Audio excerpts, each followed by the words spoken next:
Xingtai, China. In the narrow alleys and bustling streets of cities across China, stray animals have long been a familiar sight. Often left to fend for themselves, these animals go largely unnoticed by the residents who pass them by each day. Yet recent investigations have revealed a darker side to their plight, one that stretches beyond hunger and homelessness.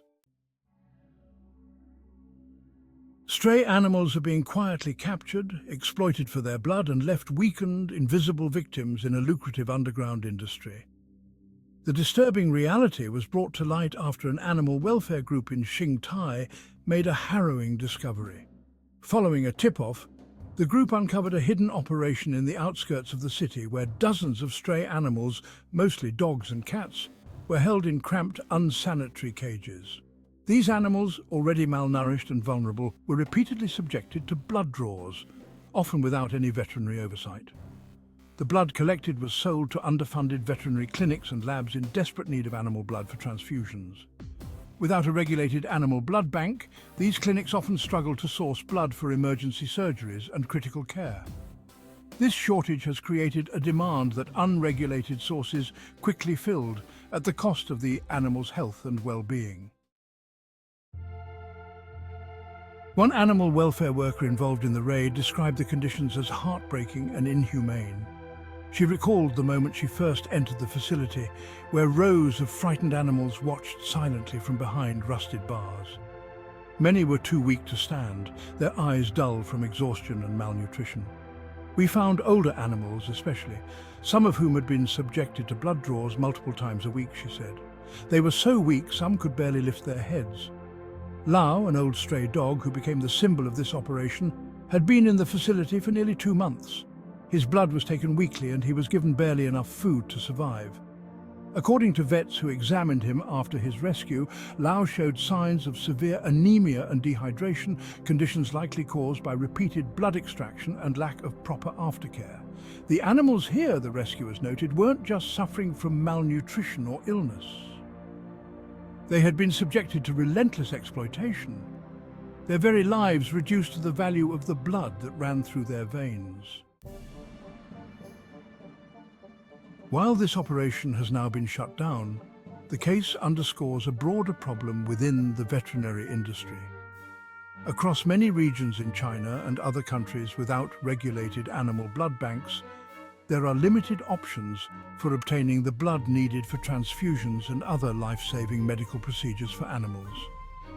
In some regions, animal blood banks do exist, but often lack sufficient donations to meet demand, prompting clinics to turn to questionable sources out of sheer necessity. Without a regulated blood bank system, clinics may unknowingly buy from such unregulated suppliers.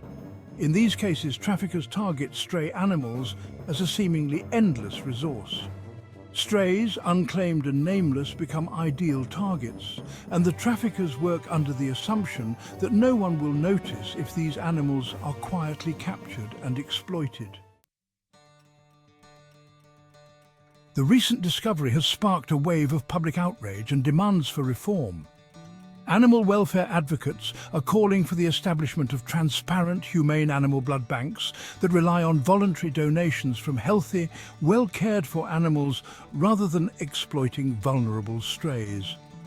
The case has also highlighted the need for stricter penalties for individuals caught engaging in such operations. In the United States and parts of Europe, for example, animal blood banks operate under strict regulations, and pet owners can volunteer their pets for donations, ensuring the animal's safety and health are prioritized.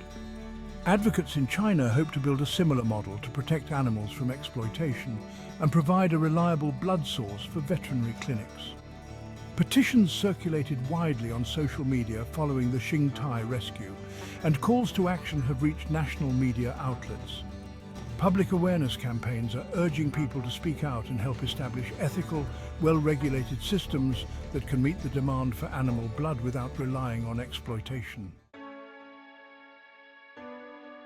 Today, Lao, the old stray dog who endured months of blood extraction, has found a new life.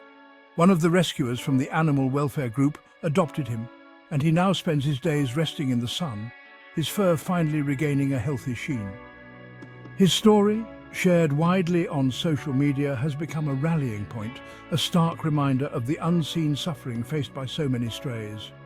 The issue of stray animal exploitation is far from solved.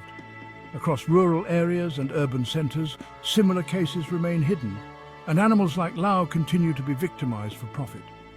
The recent raid and public outcry are only the beginning of what advocates hope will be lasting change. "We have to do better," said the rescuer who adopted Lau. "These animals can't speak for themselves, so it's on us to ensure they aren't taken advantage of." Lau's story is just one of many, but maybe it's the one that can make a difference. For now, Lau's journey has found a hopeful end. But for countless others, the road remains long and silent, awaiting the day when they too will no longer be exploited for the blood they carry, but instead treated with the dignity they deserve.